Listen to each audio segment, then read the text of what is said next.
everybody, this is Liz with 143 Handmade. Thank you for joining me for my December daily 2023.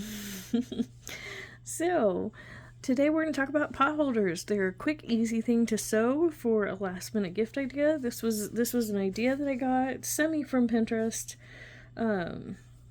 There's some denim pot holders with the Christmas trees on them, and I thought that was super cute.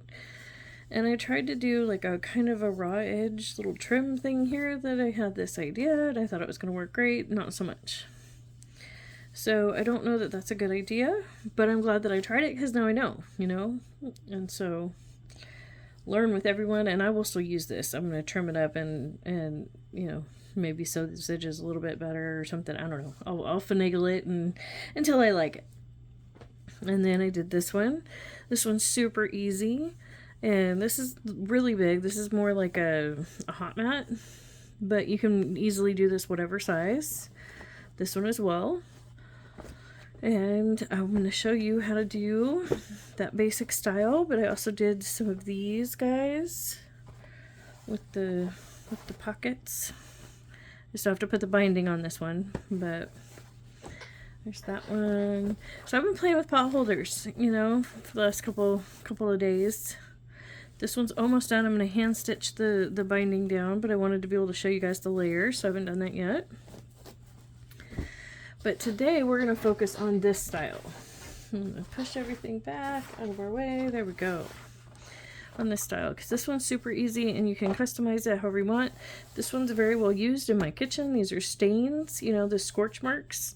So that is a cautionary tale for you. If you're going to use denim, the darker the denim, the better. Blacks, the dark blues, because they don't show those scorch marks as much.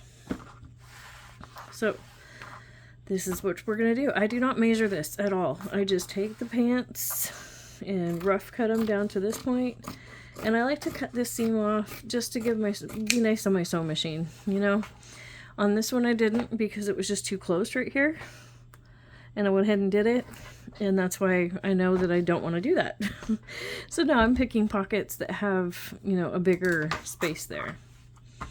And then I literally just take my scraps and flip this over and start laying them on top. And just cutting them to fit roughly.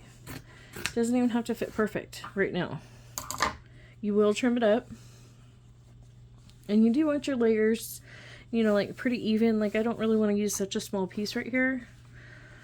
I want to use a bigger piece, because a side being a couple of pieces is one thing, or a layer being a couple of pieces is one thing, but you don't want it to be, a bunch of different pieces. And I like to go, depends on my purpose for it, because if I'm trying to make it a pot holder, like this one has the denim in it, and then it had, I want to say this one's the 4 layers of denim, and that's it. I did not use, what's it called? Insulbrite or anything like that in it. I simply just layered up denim. That's it. And this is a great place if you're upcycling denim. You're going to end up with some denim that has some staining on it. This is a great place to tuck that in and hide it. And actually, I really like this piece. This is a really good, solid, good color piece. So I'm going to take that back out.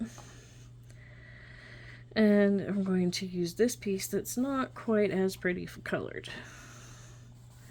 And let's see, that will be 1, 2, 3 layers. And then now I need a solid piece for the other side. And see, this would be great denim to use for the insides of things.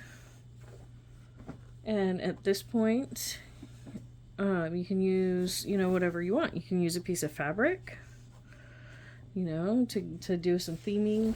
I am just going to use a piece of denim.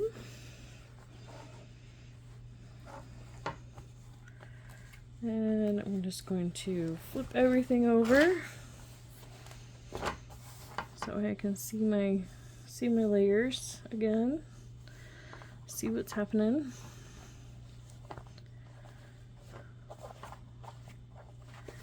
And it can be a little fiddly because all the layers, you know, and the pieces, but you can save yourself some trouble there if you just use solid pieces of denim instead of the partial pieces. But I just like the upcycling factor of using the fabric, or not fabric, the denim pieces that I already have. You know, all the scrap bits. You might notice I'm going to go ahead and leave this gap here on this seam. So that way it's that little bit less, you know, a little bit nicer on my sewing machine, like I said. And I'm going to go ahead and flip it over this way because that's my straightest edge. And now I'm going to rotate it just so I can get in here with my scissors better. And just cut it down. You don't have to measure it. It doesn't have to be a particular size. This is kind of hard to cut through this many layers. Don't push yourself. Use a Sharpie marker and go around this first if that helps, you know, and then just cut one layer at a time. And that would work great too. And you can always use a ruler and make this as straight and as square as you want it. I like the rough cut. Just working with the shapes that I've got and using as much of what I've got as possible, you know, just like so.